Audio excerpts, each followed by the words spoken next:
Leslie Lucas.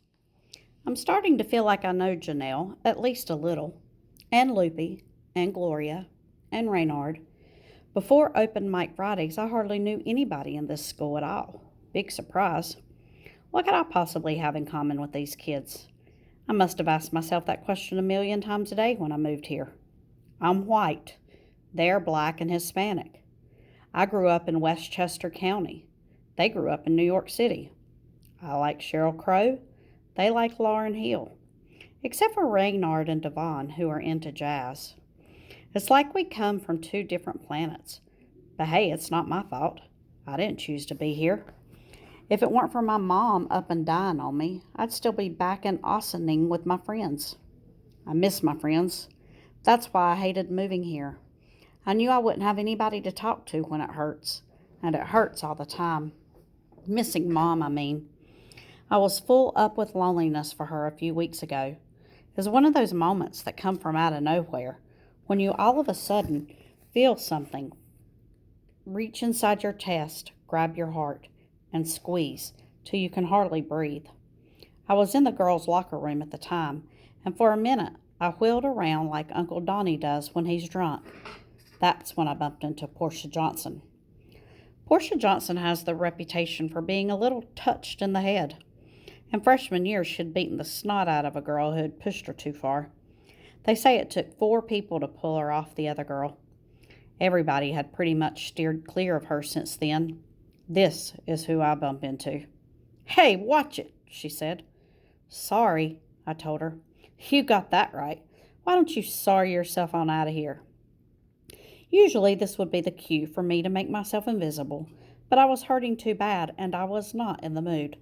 I flung my locker door open and spoke between my teeth. "I said I was sorry. Now why don't you just leave me alone?" "Leave you alone? Look, if you wanted to be left alone, why the hell did you invade my space?" By space, I thought she meant neighborhood. That's when I felt my head spin off. My mom died, all right, and I was sent to live with my grandmother, who lives in this neighborhood, and I had no choice. Not that it's any of your business. The split second those last words flew out, I wanted to take them back, but I couldn't. I swallowed hard and waited for Portia to shove me against the lockers, or to punch me in the stomach, or to whip out a knife like I'd seen kids do on TV. Instead, she stepped back, lowered herself to the bench, and said, "Sorry about your mom. My mom died too." Turns out we both live with our grandmothers.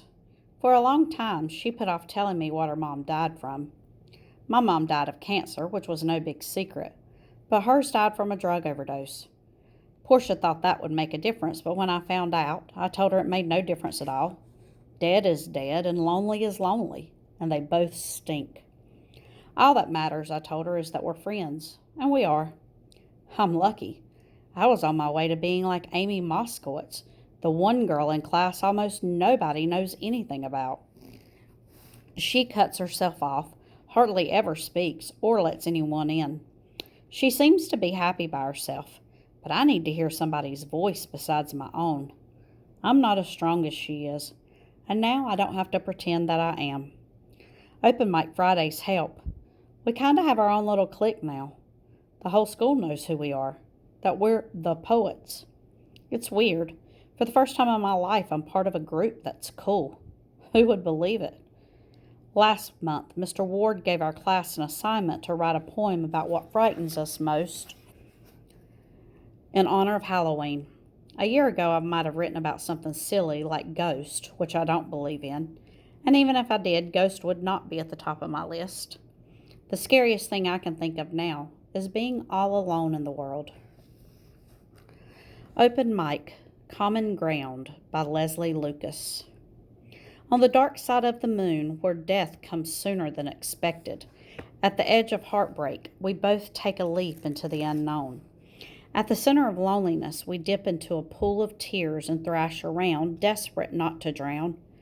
We both reach out for a life preserver, something to hold on to, something sturdy, something new. That's when we see it, a buoy called friendship bobbing up between us. And we swim toward it, for all we are worth, and we meet there, somewhere in the middle. Tyrone. Man, that little white girl be getting deep. I figured her for something lame like roses are red and violets are blue. Glad I didn't have a bet on that action. More than half the class wanted to read today, but most of them were girls. I wish a few more of the brothers would step up to the mic, even this thing out a little. Know what I'm saying?